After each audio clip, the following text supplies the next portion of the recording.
Welcome to the Handyman's Haven. I'm Ray, and today's project is for our RVers that hook up to strange systems all the time with their water systems, and that happens always. Every time you stop, you're filling up your water tank or you're hooking up to a water system that you're unsure of, and this particular project is going to dealing with the purification of that water and keeping the water clean before it gets into your RV. Now we're going to look at a few parts here, so let's just do that and I'll show you what I've done. It's a fairly inexpensive project, probably including the filter under $50, and now the water going into my RV is going to be clean and not full of sediment or dirt, whatever is in their system. So let's just take a look at the parts we need here. Well, first of all, you're going to need a filter, and this one is made by Rainfresh, and it's a whole house filter. It's simply a cartridge. Now this does not purify the water as such. I have a filter under my sink to take any bacteria out of the water, but this is a filter that will take all the sediment, sand, anything that's flowing through a water system you're not sure of, and keep that out of your tanks and keep that out of your water system. Here's the filter itself. It's a fairly large filter, and it has a canister inside to filter out sediments, and on the top here we have an inlet and an outlet, and there's a little button on top here, so when you disconnect you can release the pressure, and it also releases the pressure on this canister so that you can't remove this canister when it's under pressure. It's just too much pressure. Press the little canister or little button, and then I'll do this upside down so I don't drop it. And then the bowl lifts right off, and it's simply a cartridge that you can replace when it gets dirty. And you can visually see this when it gets dirty, and you can replace it. And then you can just see how much water and crap comes through the water going into your system. Straightforward. Snap it back together. There we go. Now you'll need two parts for the head, and that's these black fittings here. These are black. They come in white. You can get them in brass, whatever. But when you're at the store, I bought this at a hardware store. They had all the parts there, so I made sure I had the right parts before I left. The thread going into the head is different. It's a pipe thread. This is a hose thread on the other side, because you got to connect this up to your water supply, which is usually through a hose, a garden hose. So they're two different threads, so make sure that you get the proper one going in the inlet, and of course out again. I've used the same one because I'm using all hose connections for easy access and easy hookup. Okay, at this point I'm going to pause the video and describe how I made up this fitting that you see here in the picture. Now, I bought all of these components at a big box store, and it can be made up of different components. You don't necessarily have to use the ones that I did here. So the first one in the section 1 is the shiny brass coupler. Now here we need a male and female ends, or sorry, we need two female ends on this particular fitting. So it fastens to the water filter, which is a male fitting, and fastens to the number 2 component, the pressure reducing valve. It also has a male coupling. So what I've done here, I bought the two female hose couplings, and I joined them together with a piece of the clear plastic hose that I used. I showed you earlier on the fittings, and used two stainless steel hose clamps to join the two together to make up this little coupling. Now that can be any length whatsoever, it doesn't matter, depending on how much hose you have. Now the number 2 component, the dull brass fitting, that is a pressure reducing valve, so it'll reduce your tap pressure down to, I believe it's 50 to 55 psi, so that you won't blow any of your fittings in your travel trailer when you are filling it from the domestic water system. Some systems can be very high, so I suggest using a pressure reducing valve, whether you're using a filter or not. If you're hooked up to city water at a campsite, then this little valve should be used to keep the pressure down so you don't blow any couplings within your actual RV itself. And the green and yellow one in the section 3, this is just simply a coupling that has a on-off switch. I just happen to have this particular one in my trailer for when we're traveling, so I didn't bother buying another one. You can get them about a quarter of the size that this is in plastic or pot metal or brass, and all it is an on-off valve. It just makes it convenient when you're right at your trailer or your RV to shut the water on and off without having to run to the tap at where the source of the water is coming from. So that's it. There's the 3 sections.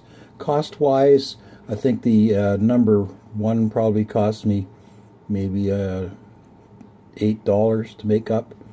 The number 2, I think, was about $14, the pressure reducing valve.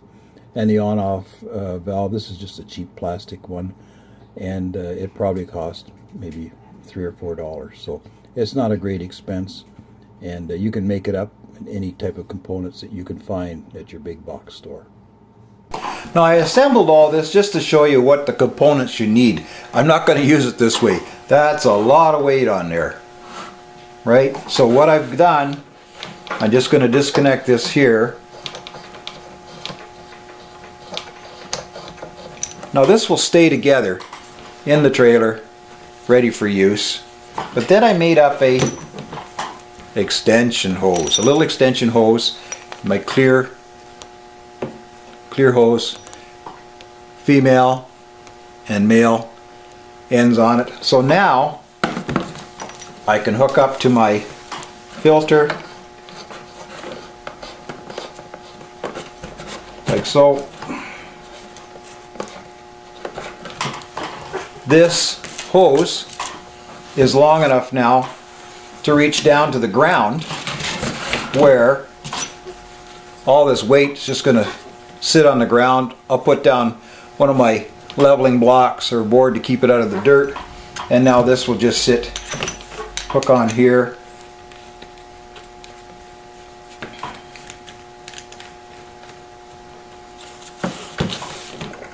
and if you can imagine, without the kinks, that's just going to lay on the ground and all the weight will be off it. One thing I had to address was how on earth am I going to hold this up? It can't sit in the cardboard box. It can get soaking wet and last about 2 days outside in the rain. So I looked at the trailer, I looked at making a stand for this, and then I went out and actually tried it, and I'll show you what I'm going to do, and you can try this yourself to see if it'll work on your own unit. So let's go outside and we'll put it together, and I'll show you how I've figured out what's going to work. At least I think it's going to work. I haven't tried it yet weight-wise, but I think it's going to work, and we're going to give it a try. So we'll go outside. Okay, here we are. We're out at our hose filling station, and I'm going to keep my filter right in here. Handy dandy box. I don't think this is going to last very long. I'm going to have to look for another solution. But like I said, I was trying to figure out how I was going to support this using a stand or some sort of apparatus, but I found that it goes onto my filler quite nicely. So just make sure you do it the right way. This is the outlet, so it hooks up to the inlet here, and I'm simply going to remove most of the filter. Make it easier to handle.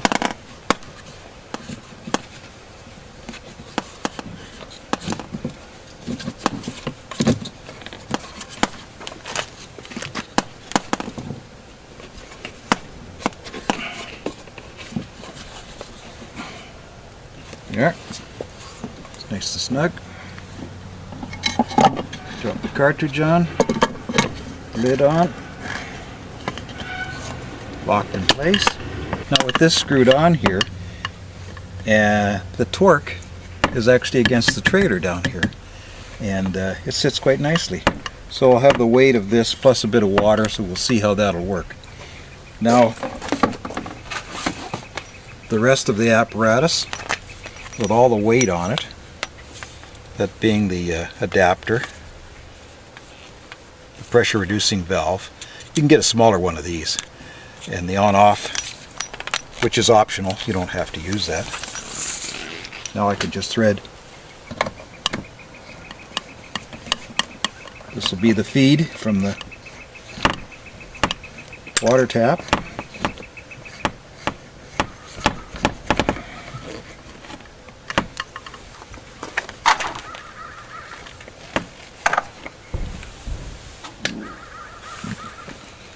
And there you have it. There's the unit hung on the side of the trailer, and you can see all the apparatus that I have for hooking it up is all on the ground. Set that on a board. Keep it out of the dirt. And we'll give that a try before I have to build a stand. I think it's going to work though. Now the other situation you have to address is when you're just filling your holding tank without hooking up to city water. They're two different systems. So you can just have your filter. Okay, you're not going to attach it to the trailer anyway. Make yourself up a little pigtail like I've got here. Female end, that's about 10 or 12 inches long. And that's going to slip into your water tank filler. This is going to thread onto the outlet of your water filter, like so. Hook up your tap from the tap to this end. Turn the water on. That's where I use my shut off, and you can use that shut off. You can use that same extension if you want, and turn your water off until you're ready. Just pick this thing up. You don't need a stand for it. Put this into your holding tank for your water, and I think probably if this is shoved directly right into the hole, it'll probably support itself, but you could just hang on to this while you're filling your tank. Well, I hope this has given you some ideas on how to get the water into your trailer and keep the sediment out. I'm Ray from the Handyman's Haven. Thanks for watching.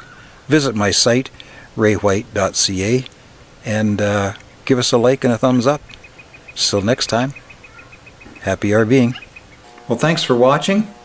Now I want you to go to my site. It's raywhite.ca and download your free copy of my newest RV book. It's called Roughing It Smoothly, and it deals with a lot of mods that I've done to my trailer and to other trailers, and walks you through quite a few modifications that you can do to your trailer and add value and add convenience to your trailer. So go to my site, download your free copy of Roughing It Smoothly at raywhite.ca.